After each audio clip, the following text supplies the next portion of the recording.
Yes ngono dunya biasa wae. Urip wis biasa wae. Maksudnya biasa wae penting soleh, di hati soleh, rezeki wis minawos. Wae taluk gue pangeran, ora usah sok suci, ora usah sok bener dhewe biasa wae. Dunya wis kabeh kersane napa? Pangeran. Ya sudah seperti ini. Yang soleh kaya Sa'labah malah akhirnya su'ul khotimah. Padahal dulu disebut hamamatul masjid, tukang iktikaf. Gak tahu mulai ke masjid, tapi akhirnya su'ul khotimah. Wahsi sing mateni kekasih Nabi, rupane mateni Hamzah ditakdir husnul khotimah. Makanya donga ya muqallibal qulub tsabbit qalbi ala dini. Kita tidak pernah tahu. Nah, kenapa kalau saya ngaji PD? Mereka aku muji pangeran, saya tidak pernah mikir awakku, tak penting awakku, penting muji pangeran. Ngaji itu artinya kan muji pangeran, muji ilmune pangeran, ya sudah selesai. Itu anakku itu donga iku mikir awakmu dhewe. Mulane donga mek ngaji ku derajate dhuwur ngaji. Mergo ngaji muji pangeran, nak donga mikir awake dhewe. Makanya masyhur itu ada dua kelompok di masjid, yang satu diskusi halal haram, yang satu berdoa. Nah, terus Nabi keluar dari rumah berdiri sempat ragu, saya kemana?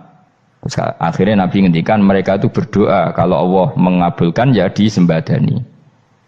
Tapi mereka belajar halal haram. Itu perintahnya Allah, saya sebagai Nabi. Terus akhirnya Nabi gabung kelompok yang belajar halal haram. Karena belajar halal haram artinya ingin menghidupkan hukumnya Allah Ta'ala. Tapi nak wong donga kepingine iku kabul kajate. Intine mikir awake dhewe. Makanya saya termasuk ulama yang jarang berdoa. Tapi ya berdoa tapi kadang-kadang. Nah kowe kan gak kontribusi ning agama ora pati ya ndonga. Oh dasar murahan. Ya tapi piye mulang ya ora payu. Jadi kadang-kadang kula dibantah. Lah jenengan mulangi payu Gus. Lah kula ora payu, ndonga-ndonga ngono. Ya tapi aku ngerti pangeran ora bakal nyembadani barno ora Gus. Pangeran yo paling wis dikai sithik ngono cukup ngono. Kula termasuk orang yang enggak setuju ya kalau orang sholawatan terus berlebihan tapi khidmah ini Nabi kurang. Maksudnya gini loh, sholawatan berlebihan ya. Redaksi sholawat tentang Nabi itu kecil. Bukan sholawat jumlahnya enggak. Redaksi tentang Nabi itu kecil, sementara tentang keinginannya itu saya tidak suka. Saya suka sholawatan itu ya yang nyifati Nabi banyak, kemudian keinginannya kecil. Itu bagus. Kayak Ikhya itu loh, kayak Ikhya Abdul Hasan Asadili itu kalau dongo itu jaluke mau swidik paling baris paling terakhir. Misalnya gini, nahmaduka ya man huwa la ilaha illa anta arrahmanur rahim itu langsung in sampai nyifati Allah itu 99. Buar ngono nganti berkuras-kuras. Lagi terakhir mau jaluk dongo sithik. Nah kowe kan enggak muni muji Allah mau basa-basi tok. Alhamdulillahirabbil alamin wassalatu wassalamu ala Muhammadin. Mau nggo syarat tok. Baru ke Allahumma inna nas'aluka nganti telung lari. Telung halaman. Tapi pas muji pangeran alhamdulillahirabbil alamin wassalatu wassalamu ala Muhammadin. Bariku terus dongo njaluk mapan tolak buala. Yo opo wae. Mana jare pangeran? Muji kekasihku suwidik dongane kecangkeman. Lah saya tuh gak suka jenis itu. Harusnya sholawatnya itu yang panjang. Maksudnya nyifati Nabi yang panjang. Baru mintanya sedikit. Itu bagus sih. Duwe akhlak. Makanya saya diantara sholawat yang senang itu sholawatnya Habib Ali Al-Habsyi yang arang Sim Tudura. Kalau beliau baca sholawat itu sholatan yattasilu biha ruhul musolli alaihi bi fayam basitu fi qalbi sirru nuri ta'alluqi bi wa hubbi wa yuktabu biha bi inayatillahi ta'ala fi hisbi. Jadi dia baca sholawat itu, ya Allah berikan sholawat kepada kekasihmu Muhammad. Dengan sholawat ini rohnya saya, musolli itu rohnya saya yang membaca sholawat bisa sambung dengan rohnya Rasulullah. Dan setelah sambung saya terhitung sebagai orang yang mencintai Rasulullah. Dan saya berharap dari cinta itu saya tertulis sebagai umatnya. Nah, aku kan enggak mau sholawat itu mau, saya termasuk orang yang enggak saya loh ya. Tapi ya tetap baik dibanding nganggo primbon ya satu sholawatan itu. Tapi boleh punya etika lah dengan Rasulullah itu. Boleh kalau dongo nyifati Nabi yang banyak, ya baru keinginan. Kan banyak itu sholawat yang seperti yang saya misalnya di kitabnya Sayyid Muhammad ada. Allahumma sholli ala sayyidina Muhammad nuri kalam alladzi. Wah nyifati Nabi itu sampai panjang lebar baru menceritakan hajatnya. Kalau kamu kan enggak nyifati Nabi basa-basi, mau sidik mana. Malah kadang orang, misalnya ala Muhammad. Kok ala Muhammad, muni Sayyidina aja disoal. Misalnya terus Baru kudungannya apa? Panjang. Saya termasuk yang enggak setuju karena itu menurut saya kurang etika. Makanya Rasulullah itu kalau berdoa kalau sudah nyifati Allah coba tak beri satu contoh saja doanya Nabi. Alhamdulillah hamdan yuwafi ni'amahu wa yukafi'u mazida ya rabbana lakal hamdu kama yanbaghi li jalali wajhika 'azimi sultanik la nuqsi sana'an 'alaika anta kama asnaita 'ala nafsik. Itu sudah berapa itu nyifatin itu belum doanya tuh. Nah kamu kan enggak Alhamdulillah rabbil alamin Allahumma ya Allah di hajati gremeng itu seramutu tenan jeneng gak bakat wali. Nah cara kula iku sisen. Kula ya sering ngamini dongane wong ngono tapi ning atiku amin maksudnya amin barno mawon Gusti. Nanti aku amin tapi amin ku barno mawon Gusti. Wong ora jelas ngono betul. Jadi aku muni amin tapi amin barno maksudnya ya Allah barno amin ngono maksudnya. Jadi karena tadi setahu saya doanya para nabi, para wali itu memang seperti itu. Ya coba itulah doa tadi aja yang saya sebut itu berapa kalimatnya? Apa?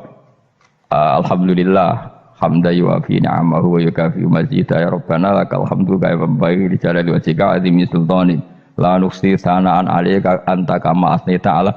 Enggak terhitung pujian saya kepada engkau sebanyak engkau memuji pada diri engkau sendiri. Allahumma inni a'udzu biridhoka min sakhatika fi mu'afatika min uqubatika wa bika minkal. Allahumma sholli bi haqqi jabarutika wa bi khawfika. Kan panjang sekali doanya wali-wali itu, tapi semuanya mensifati Allah. Bahkan banyak yang kemudian lupa enggak doa. Coba haji, doa haji itu coba. Labbaik Allahumma labbaik la syarika lak innal hamda wa ni'mata laka wal mulka la syarika lak. Wa ni'mat itu kan labbaik saya siap melaksanakan perintahmu ya Allah sa'dik. Engkau yang punya pujian, engkau la syarika lak lakal. Itu malah enggak ada, jarang malah ada doanya. Itu kalimatnya talbiyah semua. Allahumma antal azil akram itu sudah seperti itu.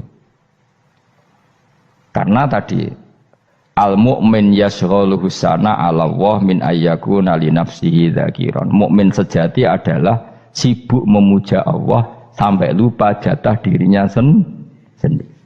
Nah, kowe kan gak mujine Allah basa-basi dongane tenanan.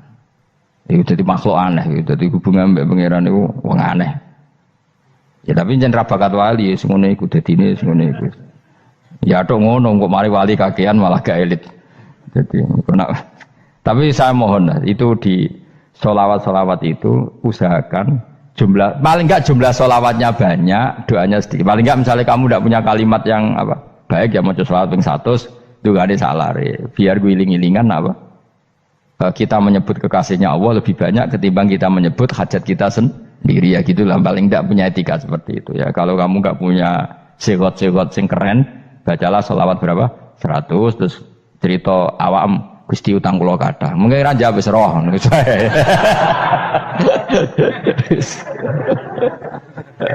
Tapi kan kita menyebut kekasihnya sampai 100 nyebut utang bisa. No coba nyebut kekasih bisa nyebut utangnya satu.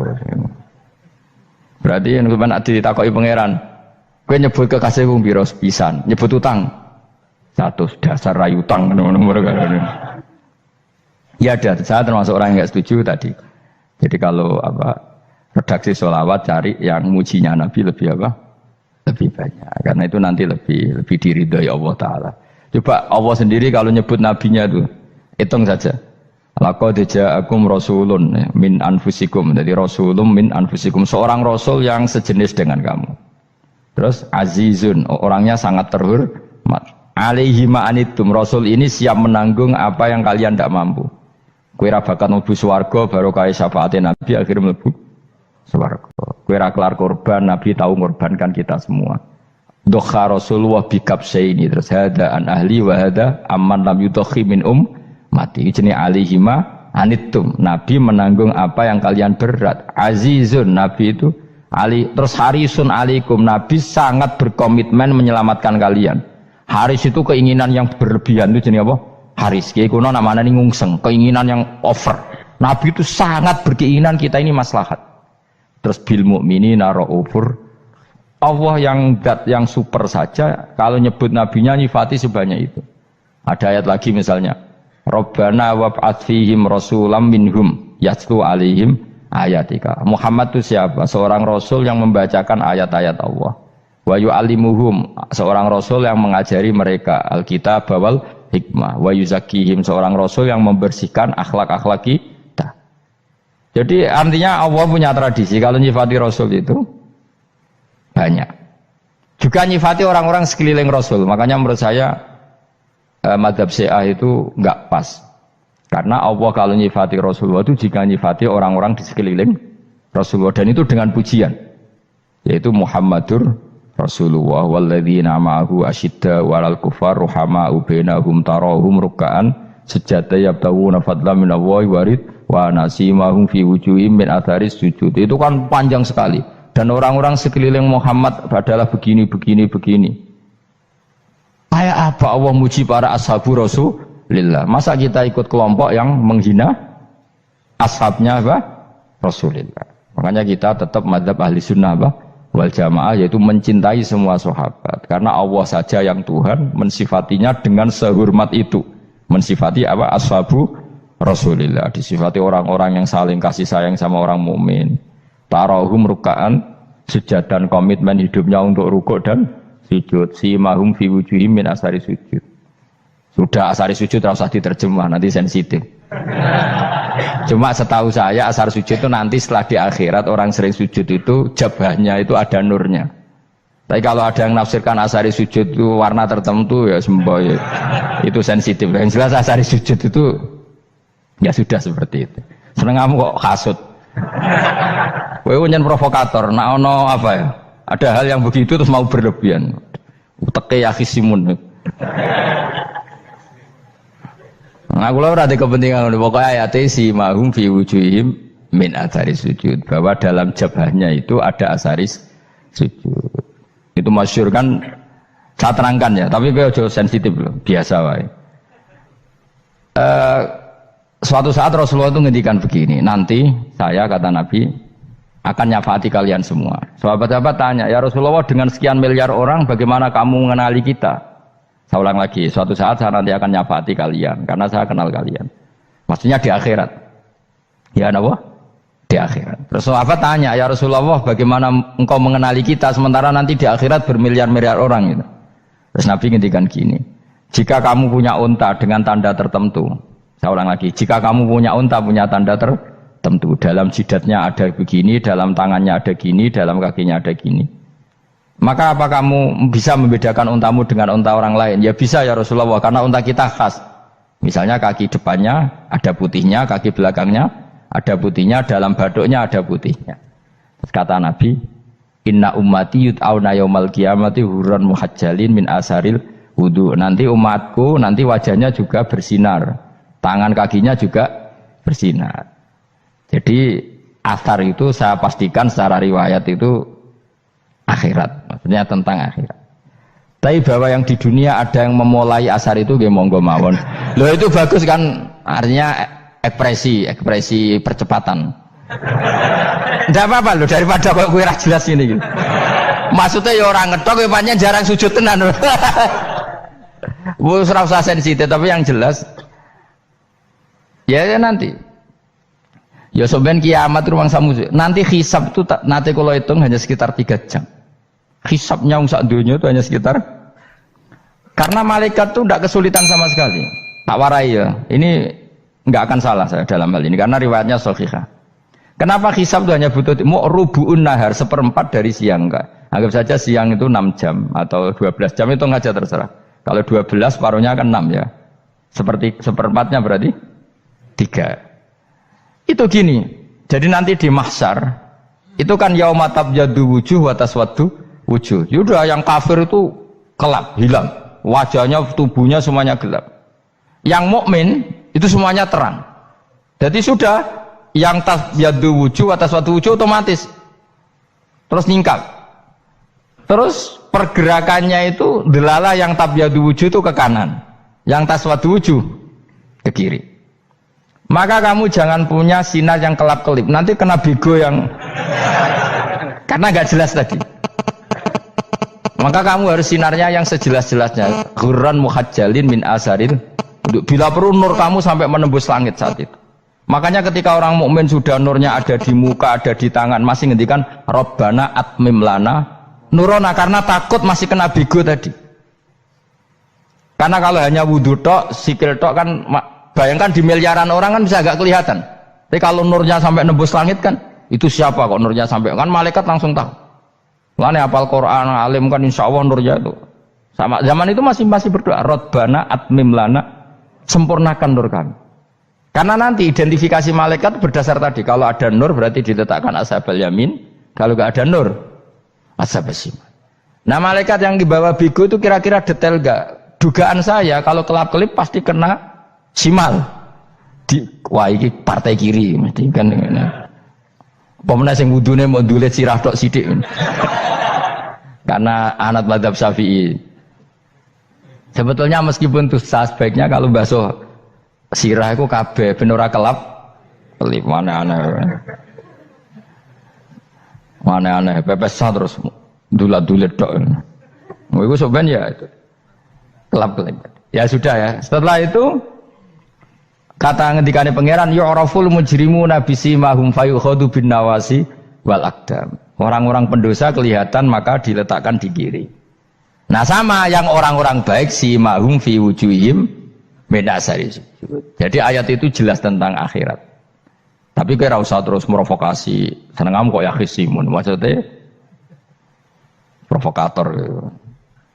Jadi nanti yang mukmin jelas nurnya. Lah nur ini nanti dengan kadar iman kamu, perilaku kamu. Ada yang kelap-kelip, ada yang. Nah yang kelap-kelip ini yang kena bigo itu tadi.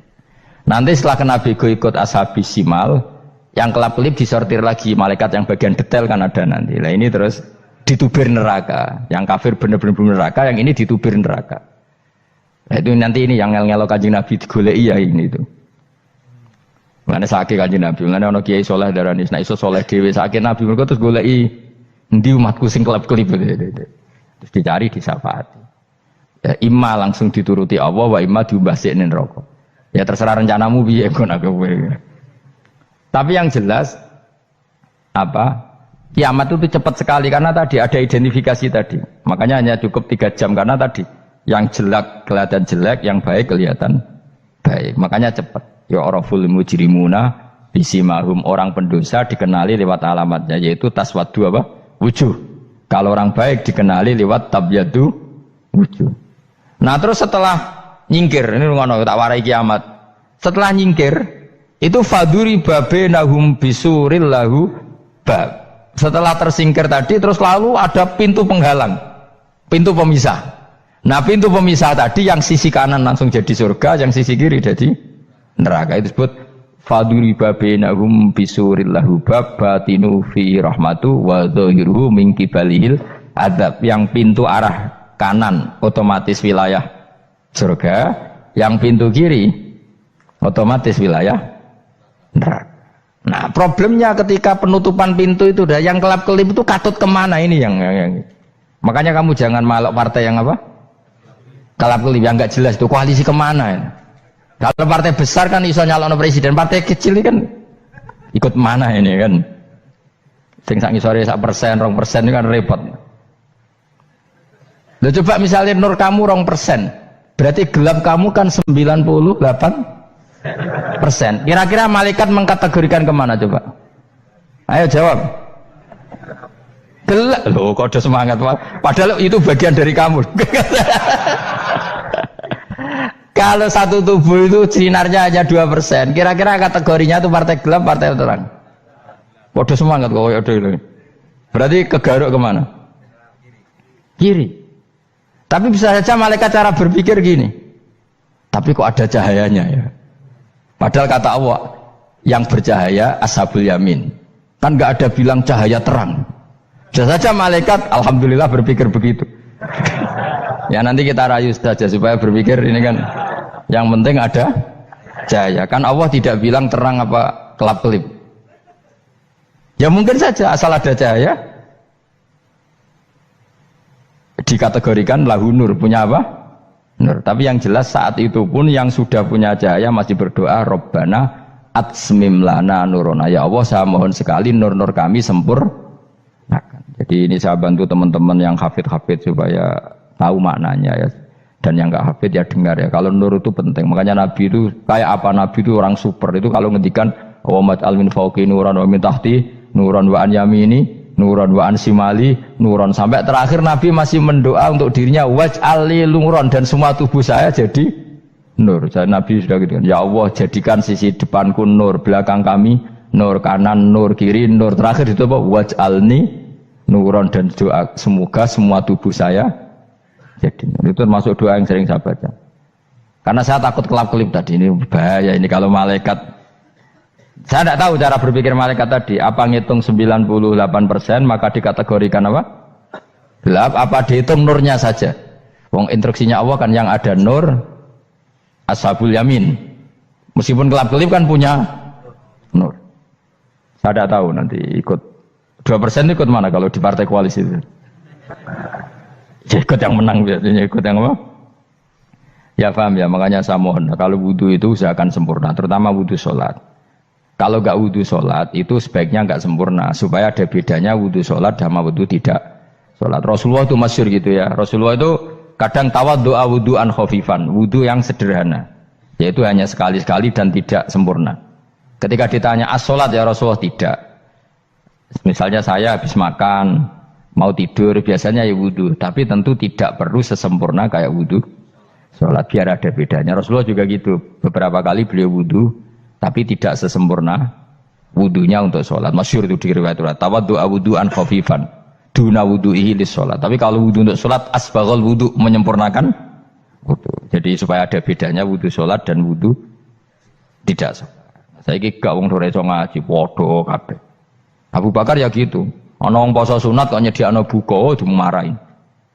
Istrinya pernah nyediakan buka beliau untuk puasa sunat. Itu embernya dipecahi Abu Bakar. Ditanya, kenapa gitu? Apakah kamu akan menyaingi Ramadan? Jadi gak boleh memperlakukan puasa sunat kayak Ramadan. Ya biasa saja kalau puasa sunat tuh, wah, buka kolak, apa? Ramadannya ya iri tuh. Ini gimana kok saya disaingi ini? Jadi kabeh itu ada proporsinya, ada apa? Makanya megang Quran ya wudu, megang wudu. Nah kabeh gitaran terus wudu, pengiran tersinggung. Piye kok menjegal gitar wudu? Jadi gak boleh kebaikan disaingi itu juga gak boleh. Bapak gue sergap wudu sampai nyekel gitar. Untuk Quran tersinggung, wah semen ibu gak semen kan. Malaikat panitia kan ya tersinggung. Kabeh itu kan ada proporsinya apa? Ada proporsinya. Itu hebatnya Rasulullah. Jadi kalau beliau wudu, bahkan wudu itu wudu li sholat sama tidak sholat itu. Misalnya sholat sunat itu kamu mampu ngadeg boleh nggak duduk? Boleh. Kalau sholat fardu nggak boleh, biar ada bedanya. Fardu itu spesial, nggak boleh, harus berdiri. Kalau sunat pun harus berdiri. Fardu tersinggung, iya sunat kok nyaingi aku kan gitu kayak. Ya makanya sholat fardu wajib berdiri ya. Sholat sunat boleh duduk meskipun mampu loh ya. Nggak boleh sama. Sholat sunat pun harus berdiri. Berarti ada sunat menyaingi fardu. Ya jelas ya, jadi aturan main itu harus jelas, nggak boleh. Makanya Abu Bakar itu nggak mau kalau ada orang puasa sunat kemudian apa? Abdullah bin Mas'ud lebih parah, dia itu tukang nyuwepeng orang yang selalu sholat duha. Makanya saya itu duha itu jarang, karena takut kena sweepingnya siapa? Abdullah bin Mas'ud. Itu ada orang khusyuk tiap hari duha, diswepeng sama dia. Apakah kamu menjadikan sholat ini jadi fardu? Kok mbok lakoni bedino? Awas nampak lakoni bedino. Daerah akhir duha dilakoni bedino. Perkara ini butuh duit. Itu kalau zaman Abdul Mas'ud kena sweeping apa? Karena berarti menandingi fardu. Jadi sebenarnya usah anut ilmu ku bahaya itu di sensitif. Cuma ini kan ilmu tetap tak utarakan. Biar kamu tahu, nggak boleh fardu disaingi itu nggak. Coba kan banyak ketentuannya tadi. Contoh paling gampang itu apa? Kalau sholat fardu boleh, nggak boleh apa? Duduk. Sholat sunat boleh duduk. Sholat sunat boleh di kendaraan sesuai jalannya kendaraan. Nama tawajjahat bi rohilatu. Kalau sholat fardu, kalau kamu naik unta harus turun untuk memastikan di kiblat. Jadi banyak. Sholat sunat kamu dalam keadaan najis sudah tidak boleh dilakukan. Kalau sholat fardu, karena saking pentingnya fardu, meskipun dalam keadaan najis ya menemukan alat sesuci harus tetap sholat. Jenenge sholat dihormatil waktu, karena nggak boleh fardu ditinggalkan. Meskipun nanti harus iadah, karena nggak boleh mengalahkan fardu meskipun itu oleh najis. Jadi misalnya kamu pergi hanya bawa satu celana, kemudian di terminal atau apa kena najis, kena uyah sampean misalnya, kamu harus tetap wudu dan sholat. Karena nggak boleh fardu ditinggalkan. Meskipun nanti harus iadah, karena sholat kamu tidak sempurna. Dalam keadaan celana kamu najis, boleh nggak sholat sunat? Oh nggak boleh. Karena kalau fardu itu darurat, memang sesuatu yang harus, maka dilakukan. Tapi kalau kamu dalam keadaan nggak suci, nggak boleh melakukan sholat apa? Sunat. Karena fardu itu spesial apa? Spesial. Bun kalau terus nanya. Wamtazil yauma ayyuhal mujrimun. Ya, jadi orang mujrimun harus terpisah dari orang apa? Mukmin. Dan yang keharusan itu ketika di surga. Tapi kalau di dunia ya boleh muamalah boleh. Ya muamalah yang halal maksudnya. Infaridu tegese misau sira kabeh ana mukminin sing pira-pira mukmin indakhtilatihim. Nalikane campure kufar utawa al mujrimin bi iklan al mukminin. Utawa rujuke balik boten napa. Maksudnya rujuke diwalik ge sami indakhtilatihim mukminin bi iklan kufar utawa kufar ning mukminin. Alam ahad ilaikum ya bani Adam. Alam ahad ana ta ora merentano ingsun ilaikum maring sira kabeh. Amurkum tegese ana ta ora merentano ingsun kum ing sira kabeh ya bani Adam ya bani Adam. Ala lisani rusuli ing atase lisane para utusan-utusan ingsun. Bukankah saya telah merintahkan kamu wahai Bani Adam Allah ta'budu setan. Yen ora menghamba sira kabeh asetan ing setan. Ngendikane pangeran kowe ijek kanut setan cek nemen nih. Bukankah sudah saya perintahkan kamu tidak boleh diperbudak napa setan. Maknane la tutiu tegese aja taat sira kabeh ing setan. Inna sak temene setan laku maring sira kabeh aduun musuh mubinun kang jelas. Bayinul adawati banget musuhane. Lah wong setan musuhmu kok malah mbok nut bocah kok sarap ngono. Karwan musuh kok di nut. Anut ya pangeran mergo Allah wali fid dunya wal akhirah. Wa ani buduni lan yen to nyembah sira kabeh ni ingsun. Wa anstune kelakuan budu nyembah sira kabeh ni ingsun wahidu tegese nglakoni tauhid sira kabeh. To mengesakno sira kabeh ni ingsun. Wa ati ulan to atau sira kabeh ni ingsun. Harusnya kita hanya ibadah ning Allah Subhanahu wa ta'ala karena dia yang menciptakan kita, tempat kita kembali. Setan itu tidak siapa-siapa, makhluk yang hina, yang lemah. Pokoknya malah taat ya ning gone zat sing super, sing gawe kita, sing memberi rezeki kita, dan zat yang kita kembali. Hadza utawi iki maksudane taat ning Allah taala. Hadza ay al madkur min taatillah ku siratun ku dalan tariqun untuk sedalan mustaqimun kan.